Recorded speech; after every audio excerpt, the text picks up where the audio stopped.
Hello, and welcome to the Secrets of Happily Ever After podcast. I'm your host, Monica Tanner, and this month we've been doing a series on how to do a relationship reset and then what to do when you're both trying, but it still feels like it's not working. And today I want to talk about how to make changes that actually stick and why this is important. So before we start, I just want to acknowledge that if you've been listening the past couple of weeks, hopefully you've tried to make a few changes in that pattern or dynamic that gets you guys stuck. And maybe you've had a few good moments together, and then you've found yourself in that same old fight or that same old pattern. And here's what I want you to hear about that. This does not mean that the relationship reset or the work you're doing isn't working. And it definitely doesn't mean that something's wrong with your relationship. What it means is that you're in the middle of changing something. They call this the messy middle. It means you've become aware of something that needs a reset and you're making an effort to do something differently. And here's what I see happen so much of the time. You start trying to make changes. Maybe you communicate a little bit better. You've connected for a few days and things start to feel hopeful. And then boom, one of you gets triggered. That old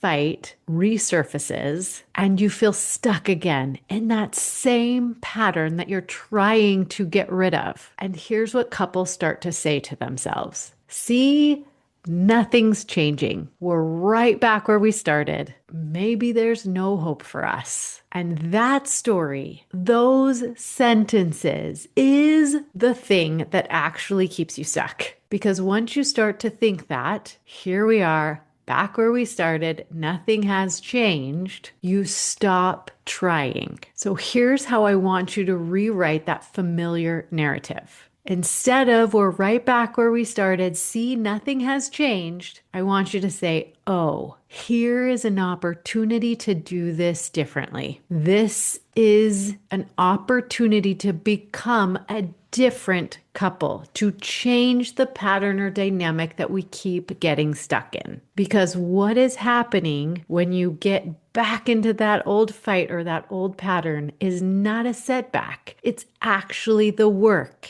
So the actual work of becoming a different, stronger, healthier couple is not all of a sudden becoming a couple that's perfect with no conflict. It's learning how to come back together and repair again and again and again. That's the skill. That's the difference. So instead of focusing on never having that problem again, we shift our focus to who do we want to be when this problem shows up? Because it will. And the two of you are going to figure out how to do it differently next time. So, in the spirit of the episodes that have gone before this, I am going to give you a simple 3-step framework for how to get through the messy middle.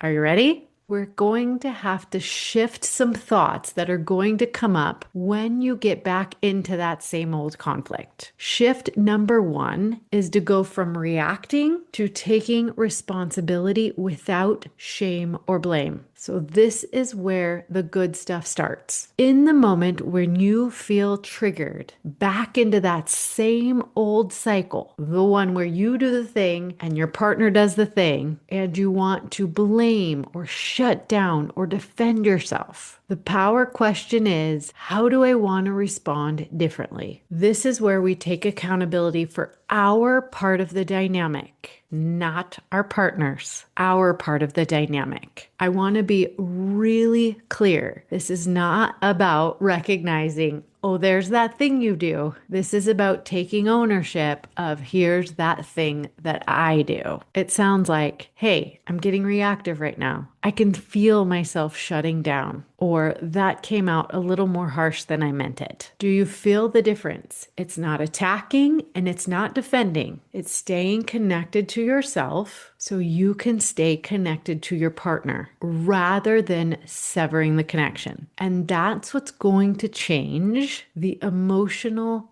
tone, or environment of your relationship. It's taking ownership for your side of the dynamic. And instead of reacting, it's responding. All right, step number 2, it's going to be making the shift from winning the argument to protecting the connection. So my mentor, Terry Real, says you can be right or you can be connected, but not both. Because most of us in that moment of conflict or tension, we want to win. We want to be right. Our strategy is to either win the argument, make the point, or be right. And here's the problem with that. You may win the argument, but you'll lose the connection. So the big power question here is, how do I protect us right now? It's not you versus me, but us versus the pattern. It may look like you softening your tone, taking a breath, or reaching for their hand instead of trying to prove your point. Because connection requires safety. And if one of you or both of you is working to protect the connection, it will create safety. And once safety is established, you can move on to the third step, which is where you stop asking, is this working?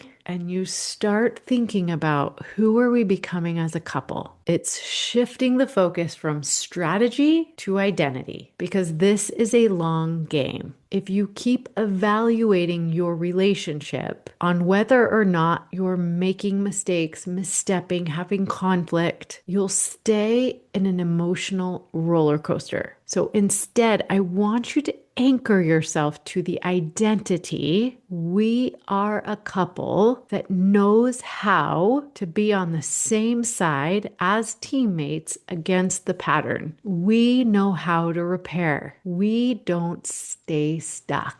Even when it's messy, even when it's imperfect, and even when we have to try again. This is who you're becoming. These are the moments when resilience and intimacy and trust are really strengthened, not by being perfect, not by being without conflict, but by knowing how to repair or try again when that same conflict comes back. And this matters more than you might think, because I want you to zoom out for a second. The reason why we're doing this work on the relationship isn't necessarily for us. It is for us and it benefits us. But the greater gift we're giving is to our children, because so much of what you do in your relationship and how you think about your relationship, every interaction, every rupture, and every repair is modeling something to the little people that are watching you. Your kids will learn from you what a healthy relationship looks like. They'll learn what conflict looks like, and